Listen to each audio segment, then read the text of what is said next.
Hello and welcome. We have a bunch of small updates that need to be made regarding several different small business relief programs. So I thought, let's just go ahead and put these all into one succinct video. That way you don't have to hop around. You can get everything you need to know and then get out of here with a little bit more knowledge. So we have some updates with the EIDL program and how the SBA just had a meeting with press, and you can kind of guess how the press feels about this right now. Then we have some updates with the Paycheck Protection Program, some small updates there, a little bit on the potential for more funding, forgiveness, and some more on PPP fraud. I know you love to hear about PPP fraud. Then we have some updates with the SVOG program, that grant program, and some issues that we're running into there. And we're going to finish off this video with another grant program that just opened up for $1.25 billion that we're going to cover some general details of towards the end of this video. So hopping in, we're going to start with the EIDL program first and the updates here. So here's the press release for the press call that was scheduled. The call actually happened yesterday, and it was just inviting the press to,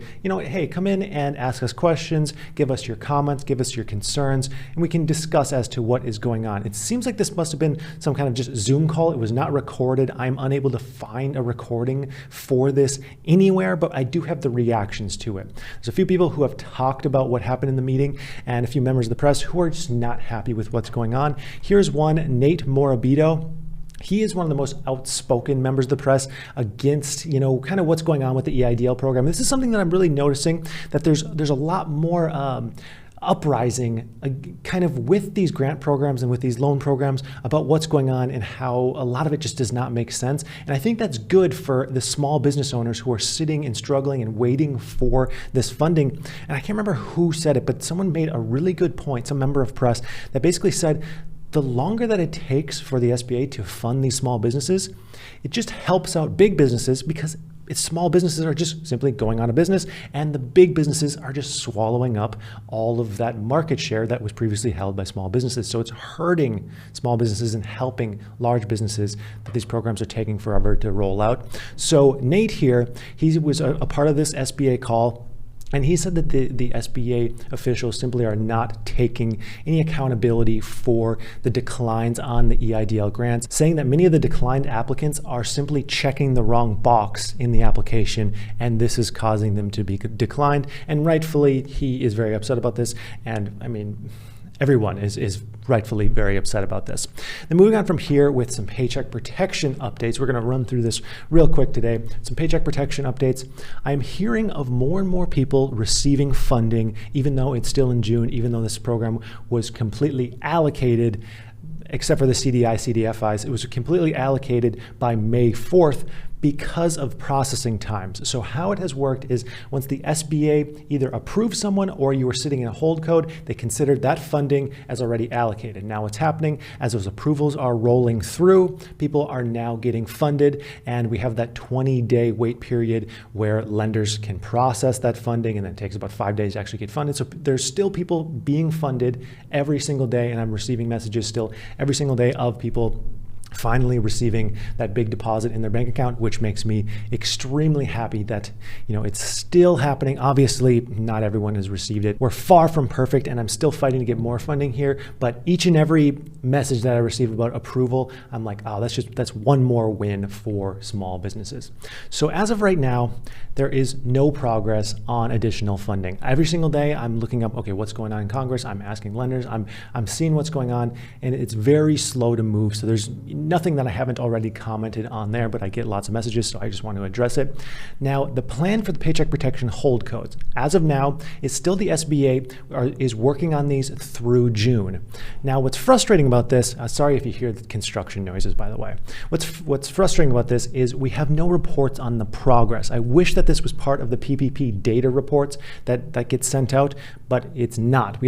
It's very opaque, these hold codes, as to what's going on, and there's no contact either. Like, you can't call the SBA and say, hey, what is my hold code? There's just no way to do it until you actually are just approved or you are requested more information. There's unfortunately nothing that can be done there. It's not a great system. I would not be surprised whatsoever if the June deadline gets extended for the SBA to then have more time to process these, because there's just no way that they're going to be able to process these by the end of the month. Now, we do have one small update with PPP fraud, something just an interesting story that I saw. This fella So there's been 120 people who have been charged for PPP fraud so far. This guy really went above and beyond, and his name is David Adler, and he actually filed for a fake PPP, received the money, and then faked his suicide before running for nearly 2 months. And now just last week he was caught. He pled guilty to conspiracy to commit bank fraud for his PPP loan. So it's just like story after story like this just coming out. It's absolutely ridiculous how many people think that they're going to get away with something like this. It's so insane to me. Now, moving on from here, we have an update with the SVOG program, the Shuttered Venue Operators Grant. Now, there are many issues with this. Frankly, there's more of an uprising about concerns with this program than the PPP, than the EIDL. I'm kind of surprised as to how much the press is really taken to this program. So much so that even in this article, they consider the EIDL and the PPP like this grand slam success, at least compared to the SVOG. So it's been more than 6 months and less than 100 venue operators have received this grant of nearly 5,000 that qualify. So obviously there's a major issue here. And members of Congress have sent a letter to the SBA asking for all of these various items, from reporting, what exactly is going on, the number of first priority applicants, what's going on with the holds. There are tons of members of Congress. I think there's 60 some that signed this letter, and they're like, what is going on here? This makes absolutely no sense. Now, my first question that comes to mind is, of course, this is a good thing to fight for. Of course, we want this program to run smoothly, but I'm like, why is there not a similar fight for EIDL approvals, for paycheck protection funding? Like, okay, there's 5,000 businesses potentially can receive funding here, 5,000 stages, if you will.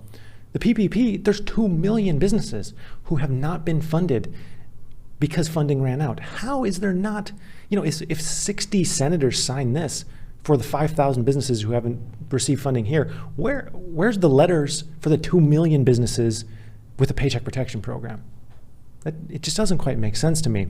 So, I think that this will probably be smoothed out because there seems to be so much momentum building around this. And there's reporters with this as well. There's a reporter from Newsy who has been talking about this pretty frequently. So if you're interested in the SVOG, go ahead and follow Patrick Terpstra. He has a lot of information on that and the updates there. Now let's go into the most recent grant program. And this was just announced by Kamala Harris and Janet Yellen. And they are sending out $1.25 billion in federal relief to help small businesses. Now, this is a program that I've actually never heard of before. It's called the Rapid Recovery Program. And it says here that it was a part of the December COVID relief legislation. This doesn't make total sense to me because I looked back at this bill. There's no mention of rapid relief. The only information I can find is another CBS article that gives a little bit more as to how this is broken down. If I can find where my highlight is.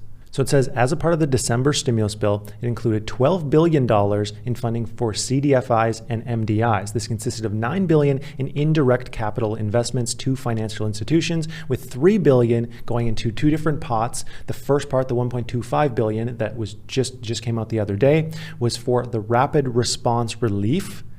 However, we don't have the criteria as to what you need to do in order to receive that funding. So I'm going to dig into this a little bit more, see if I can find anything else, because so far I haven't found the law written. I haven't really found much. All we know is there's $1.25 billion out there in potential grants. And then the second part, the $1.75 billion, has not been put out in the open yet, and we don't have the details on that either. But that's $3 billion potentially in additional grants that I will do my best to find more information on. So make sure you're subscribed to this channel. That way, once I have any updates on this or the EIDL or the PPP, you will be the first one to know as soon as I'm able to put a video out on it and get you updated. So I would like to thank you for watching, and I hope you have a profitable day.